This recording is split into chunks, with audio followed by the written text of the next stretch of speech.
Hey guys, in this video I will show you how to use Fire Stick without remote. Alright, let's begin.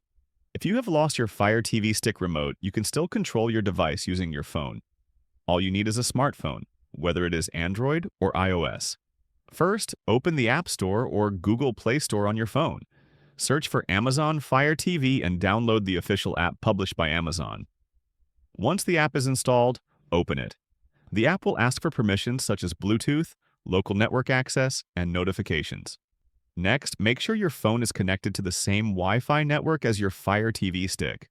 This step is very important, or the device will not appear in the app. After connecting to the correct Wi-Fi, return to the Fire TV app. Your Fire TV Stick should appear on the screen. Tap on it, then enter the code displayed on your TV to verify the connection.